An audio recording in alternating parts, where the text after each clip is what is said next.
Rob. Right, so, Jonathan, how are you? Good, thank you. Good.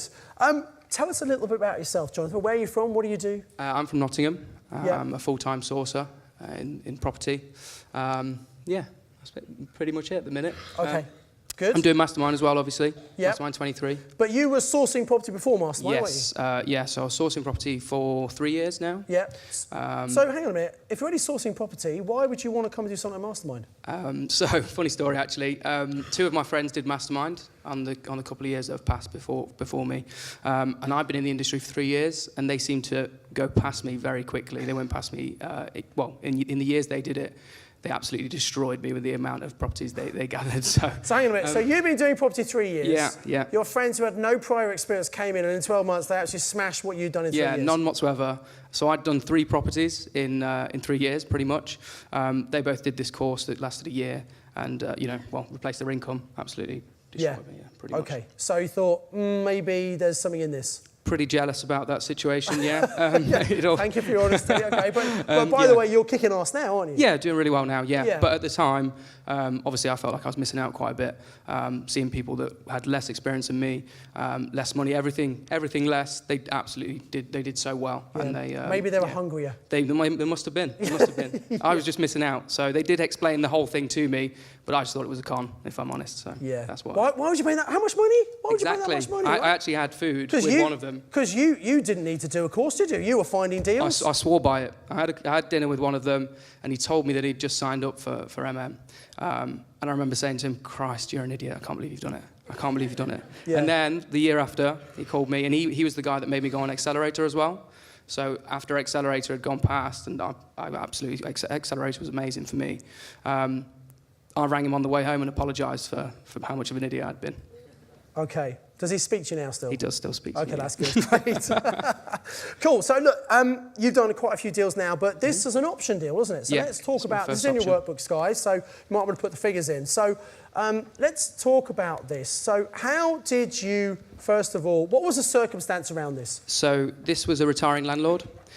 He'd just sold a property before this, so he didn't really want to sell anything else because he wanted to avoid capital gains tax. So I found this on Gumtree. It was the horriblest advert you've ever seen. It looked like something off Saw. So there was just a picture in a room with like one chair in, blinds shut, everything dark. It was horrible. So on Gumtree, and he had trouble filling it. Yeah, you'd be surprised. Yeah. Have any of you ever seen really bad adverts on trying to sell rooms? Who's ever seen those before? Next time you see that, I want you to imagine pound signs, because obviously it's an opportunity for you, because the landlord obviously really doesn't know how to advertise their rooms. Okay. So you can arrange the listings on Gumtree. Yeah. To price first, so lowest price first. So that's how I did it, and this one came up. And what I did, I collated all of the cheap ones onto an Excel, and then I made sure I put their name on there. Don't forget to put their name on there, because that can go pretty bad if you cold call them and don't know their name. And then I went through all of them, cold calling them to see if they'd be interested in a long-term let and guaranteed rent for 3 to 5 years. And what's the general reaction you get when you speak to people about that? Most of the time they wonder how you can offer something like that, most of the time, but generally they'll say no. I mean, the first thing you've got to ask is whether it's let. Yeah. Because if it's let for the next academic year, they've got no pain whatsoever to get rid of it. But with this one, because it was a student property as well, he'd not got the rooms let for the next year. And by the way, sorry to interrupt, but now, obviously October, the new academic year started a couple of weeks ago. So a tip for you, if any of you live in areas where there's a student area, there will be empty student houses right now. And how do you think the landlords of those empty properties are feeling? Pain, because they think it's going to be empty for the next year, don't they? So this is something we were actually telling our masterminders a couple of weeks ago. You should be going out right now, looking for the empty houses with the lights out. Go back the next night, see which ones have still got the lights out. Then directly write to the owners of those properties by going on land registry, find them out, and you will find some deals. So this one was in an Article 4 area, and I met with him after discussing the guaranteed rent for 3 years. And that's where I asked, at the end of the sentence, I asked whether he'd thought of selling, what was his plans with the property, and that's where it transformed from a rent-to-rent to a PLO. To option, yeah. Yeah, exactly. So I agreed the purchase price at 120 in 2020, and that was all structured around him missing out on the capital gains tax for this year. So that was a real benefit. So him delaying the sale was a real benefit for him. That was pretty much the whole point for him. Yeah, because the house was already, it was semi-let at the time, so he was achieving, I think if it was fully let, he'd achieve £800. So that was, the other thing was, if I could offer him a similar amount, he wasn't really losing out on anything. Yeah. He was just prolonging the sale of it. Yeah. Which worked well for him. Which would save him money in tax. Mm-hmm. Exactly. Okay. So I agreed the monthly rental at £600, and then I spent £12,000 on it to get it up to where it is now. It generates £1,508 a month gross, and I achieved that by getting students in there again. I did that by showing them around a different project that I had going on at the time, so I managed to get the students ready and lined up to move in from the 1st of September, which I actually got the option a month before that, and it wasn't refurbed or anything. Wow.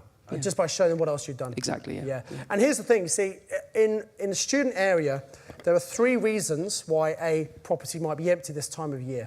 The first reason is it's too far out of the area.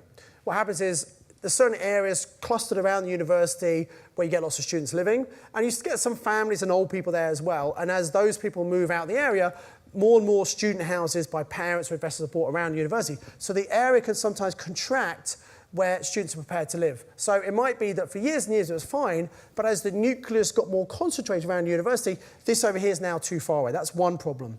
The other problem is the property might be right in the correct area, but the condition is not very good. And because there's an oversupply generally in many areas, it means that actually students aren't prepared to live there, the landlord doesn't want to spend the money doing it up, and so in that case, it remains empty. And the third reason, you might get an immaculate house, great condition, there were students lined up ready to go into it, and for whatever reason, that group fell apart, maybe some of them failed their exams, or their big breakup, they don't want to live together anymore, and so they decide not to take the contract. Now, generally, students will fill the property. They'll find their property in the January, February for the next academic year that starts in September. However, there are sometimes some students around last minute who you can put into the property and take them. And if you could show them another property that's going to show the spec, that really kind of helps, doesn't it? Yeah, they took it straight away, first viewing done. So I was pretty happy with that because it didn't mean I didn't have to search for any tenants or do anything like that. The minute the refurb was done, they moved straight in. Yeah. Now, if that was because you got it before the start of the academic year, just a caveat here, if you're taking the property on now, it's very unlikely you'd be able to do that. So you need to repurpose it and put a different type of tenant in, like young professionals or students. So young professionals or working people, not students, because you'd have the same problem as the existing landlord. Okay? Cool. So, let's just... so it nets me 689, which has an ROI of 68%. Okay, so you don't own this property. No. But you're still getting £689 profit. And it's managed as well. So and someone else is doing all the management as well. That's pretty amazing. So what did you have to spend to do it up? 12,000 I spent on the refurb. Oh, right. Okay, 12,000. So let's have a look kind of before. So... It's the one in the middle with the nice bush. Lovely. Okay, lovely point. Then let's have a look afterwards. Is that a bit of a difference, guys? So most of it is cushions, sorry. Cushions, cushions are great. Cushions are great, yeah. And, you know, bedspreads and things like that. They make... If you can make your rooms look like a hotel room, what kind of response do you think you get from potential tenants? It's kind of a wow, that's amazing. Because most people don't do this. As you said, most people are advertising a dark room and or a bare mattress, and they just don't do this kind of thing, really. Just looking at the floor plans, okay, so ground floor, not much change there. No, really. We didn't change anything on the ground floor because the budget didn't let us to, really. One thing that I would do once I bought it would be to add like a little lean-to extension under permitted development and get the 5 rooms out of it, but I won't do that at the minute because I don't own it. Okay. But the main change was upstairs. So in Nottingham, we've got an 8 square metre minimum size for room sizes for a HMO. So the front small bedroom, the box room over the staircase was really small when we got it. None of the walls were structural, so we managed to jig it all around and get 8 square metres out of all of them pretty much.